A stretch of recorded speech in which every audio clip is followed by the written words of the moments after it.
श्री भगवान कहते हैं माता जी, वो जब अन्य योनियों में भोग करके पुनः पहुंचता है तो उसे मनुष्य योनि का जब विधान बनाया जाता है तो पहले वो वर्षा के द्वारा जीव अन्न में पहुंचता है और अन्न के द्वारा माता पिता के उदर में पहुंचता है।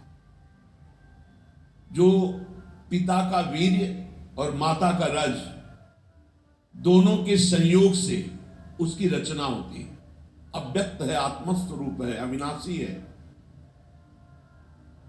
जब माता पिता के संयोग से रज और वीर दोनों मिलते हैं तो एक रात्रि में वो एक कलल बनते हैं, दोनों मिल करके कलल बनते हैं। 5 रात्रि में वो बुदबुदा बनता है। 10 रात्रि में एक बेर की आकृति जैसा होता है। हम ही तुम हैं।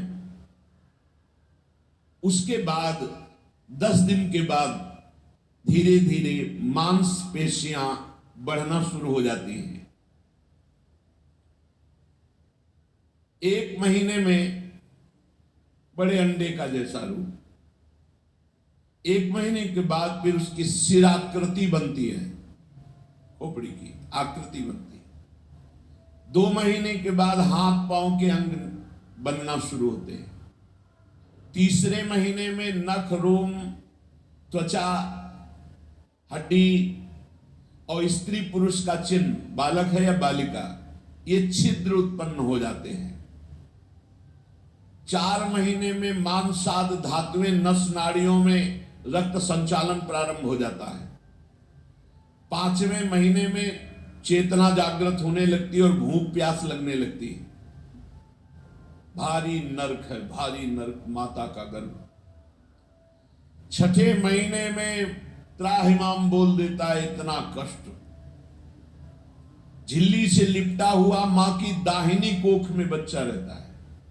वहीं आसपास मलाशय और मूत्राशय है। उस समय माता को खट्टे चरफरे वस्तुएं पाने का शौक होता है। हर माता को खट्टी चीजें पाने का।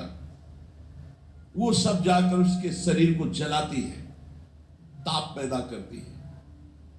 माता के खाए हुए खट्टे चरफरे, नमकीन, मिर्च आदि वाले पदार्थ जघन्य मलमूत्र के गड्ढे में पड़ा हुआ वो शरीरधारी जीवात्मा भारी कष्ट भोगता है।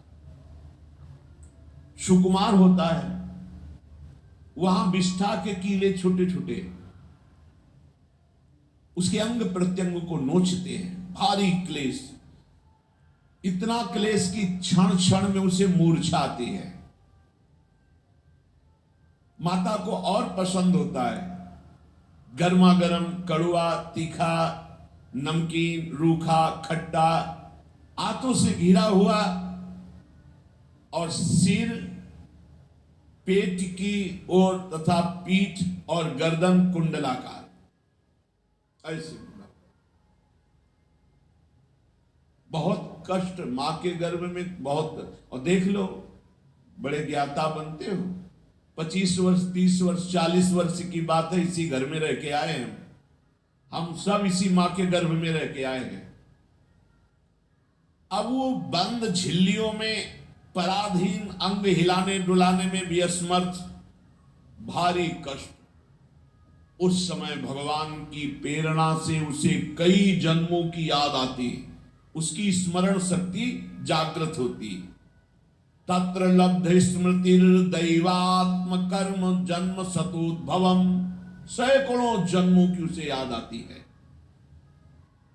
अब स्मरण दीर्घ मनुच्छ्वासम शर्म किम नाम विंदते। अब तो भारी भारी लंबी सांसें लेता है। हाय, अब दुर्गति से कैसे बच सकता हूं। सैकड़ों जन्मों की याद आती है उसे, बिल्कुल शांति नहीं, घोर अशांति।